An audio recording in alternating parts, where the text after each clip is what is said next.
pagi. Selamat pagi. Nah, terima kasih sudah meluangkan waktu hari ini. Sebelum kita mulai ya Pak ya, hari ini saya ingin mengingatkan kembali tentang kegiatan kita. Kita akan mengadakan observasi di kelas dengan tujuan untuk mengetahui dan juga mengevaluasi proses praktik pembelajaran yang akan Bapak lakukan demi meningkatkan kualitas pelayanan terhadap murid.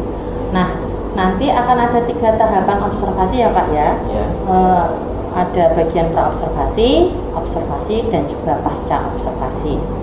Nah, untuk kegiatan hari ini kita akan mengadakan kegiatan pra-observasi. Kegiatan ini akan kita lakukan sebagai persiapan awal sebelum nanti Bapak melaksanakan kegiatan praktik pembelajaran. Jadi sebelumnya mari kita samakan persepsi mengenai rubrik penilaian dalam proses praktik pembelajaran yang akan Bapak lakukan di kelas. Karena Bapak akan berperan sebagai guru yang saya amati. Ya Pak ya? Nah, ada beberapa pertanyaan yang ingin saya sampaikan kepada Bapak. Yang pertama berkaitan dengan tujuan pembelajaran. Apakah tujuan pembelajaran yang ingin Bapak capai berdasarkan rancangan kegiatan pembelajaran yang telah Anda susun sebelumnya? Baik, terima kasih atas kesempatan yang diberikan. Jadi untuk pembelajaran yang saya lakukan itu saya melakukan pembelajaran di kelas 7 dengan KD tentang pembelajaran deskripsi, teks deskripsi. Jadi dalam bab itu ada beberapa KD subbab, yaitu tentang pengertian, ciri-ciri, dan KD yang terakhir itu tentang menulis. Jadi harapannya dalam tujuan pembelajaran ini anak bisa menulis teks deskripsi dengan benar dari hasil pengamatan suatu objek, kemudian tempat, suasana, dari apa yang didengar dan dibaca. Dari konteks yang didengar dan dibaca ini anak saya berikan video, kemudian anak mengamati. Setelah itu apa yang diamati, yang dilihat, yang dirasakan itu akan ditulis dalam bentuk teks deskripsi. Jadi itu tujuan pembelajaran yang saya laksanakan. Baiklah, jadi rencana praktik pembelajaran Bapak tadi bertujuan ini supaya murid bisa menulis teks deskripsi dari suatu objek berdasarkan tadi kan video yang didengar ataupun diamati, kemudian dituliskan supaya anak bisa memahami pengertian dari teks deskripsi itu seperti apa, ciri-cirinya seperti apa, dan harapannya bisa menulis deskripsi dengan baik dan benar, gitu ya Pak ya. Nah, lalu dari keseluruhan proses kegiatan pembelajaran nanti, Bapak sebagai guru yang saya amati, kira-kira adakah bagian yang Bapak inginkan untuk saya amati secara khusus? Misalkan Bapak ingin saya membantu mengembangkan kompetensi Bapak itu di bagian mana dari praktik pembelajaran di kelas. Misalkan pengen saya fokus di bagian awal atau tengah atau akhir pembelajaran Pak? Ya, baik. Jadi untuk pembelajaran teks deskripsi ini saya ingin mengembangkan di bagian inti. Jadi nanti metode yang saya gunakan apakah sesuai atau tidak, nanti yang kemudian akan saya praktikkan dalam pembelajaran itu saya akan memperlihatkan sebuah video. Jadi nanti di situ harapan saya anak bisa menulis teks deskripsi. Nah, ini nanti kalau ada beberapa anak yang kesulitan kemudian dalam pengamatan video menuliskan dalam bentuk deskripsi, ini nanti saya meminta bantuan untuk mengembangkan metode yang akan saya gunakan supaya anak bisa mencapai KKM yang sudah ditetapkan. Jadi sesuai dengan kriteria pembelajaran yang diinginkan ya Pak? Iya. Jadi area pengembangan yang ingin Bapak capai tadi ada pada bagian inti ya, khususnya di bagian metode yang digunakan. Apakah metode yang nanti akan Bapak pakai itu sesuai atau tidak ya? Melalui video tadi anak bisa mengamati dan menuliskan secara mandiri berarti gitu ya? Artinya dari beberapa karakter anak itu pasti berbeda.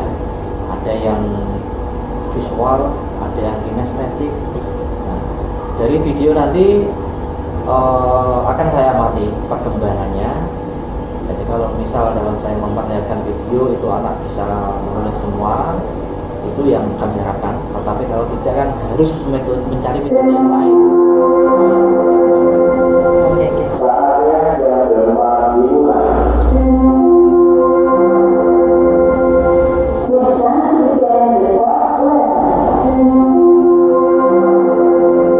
Saya ulangi ya Pak ya. Berarti tadi anak Anda ingin mengamati metode dengan menggunakan metode yang akan Bapak pakai.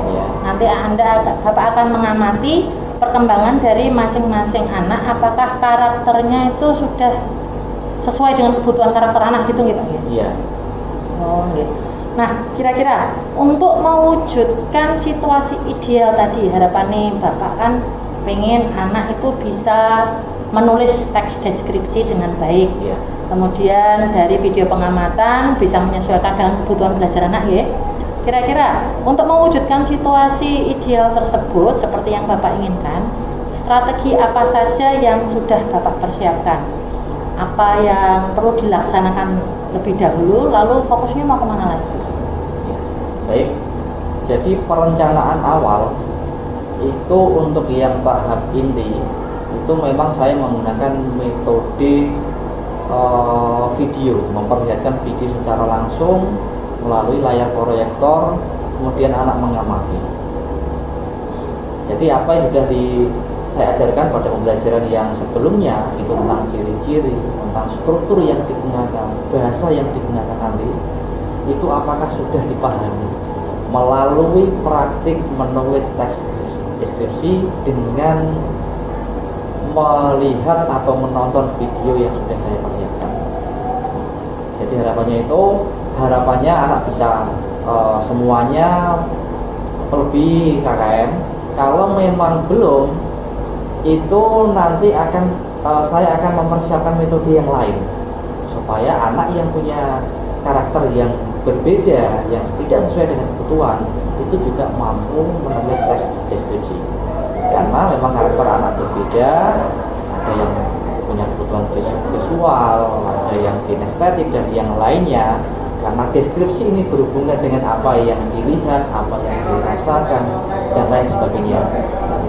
Jadi saya mempersiapkan nanti anak saya ajak ke luar kelas untuk secara langsung merasakan apa yang dilihat, apa yang dirasakan dari anak tersebut. Jadi itu untuk rencana tindak lanjut. Kalau memang dari langkah pertama itu beberapa anak belum menguasai. Oke. Jadi Bapak memiliki rencana strategi untuk memperbarui metode di pertemuan berikutnya, ya. Jadi Bapak sendiri sudah mempersiapkan beragam metode ya, sepertinya, ya Pak. Iya. Nah, kira-kira berdasarkan perencanaan strategi kegiatan praktik tadi, kira-kira Bapak bisa menyebutkan indikator ketercapaian kegiatan praktik pembelajaran Bapak di kelas seperti apa? Jadi misalkan poin-poin apa yang perlu dijadikan catatan? Baik, ketika berbicara masalah menulis teks deskripsi, memang ada beberapa indikator yang perlu dipahami. Itu yang pertama itu anak harus mengetahui langkah-langkah dalam menulis teks deskripsi.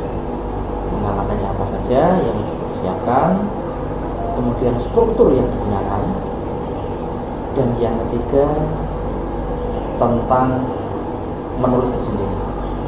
Jadi ada 3 indikator, langkah-langkah, struktur yang digunakan, dan menulis teks sendiri. Dan kalau berbicara masalah bahasa Indonesia, itu tidak lepas dari penggunaan ejaan dan tanda baca yang benar. Gitu. Jadi tujuan pembelajaran Bapak di kelas tadi bisa tercapai jika anak-anak sudah mampu memahami langkah-langkahnya, bagaimana menulis strukturnya, dan menggunakan ejaan yang baik dan benar nih Pak, cara berhubungan dengan bahasa Indonesia. Luar biasa sekali. Terima kasih Bapak atas waktu dan sharingnya. Nanti kita lanjutkan untuk kegiatan observasi sesuai jadwal yang sudah kita sepakati bersama nih Pak. Ya, terima kasih. Ya, sama-sama Bu. Assalamualaikum warahmatullahi wabarakatuh. Waalaikumsalam warahmatullahi wabarakatuh.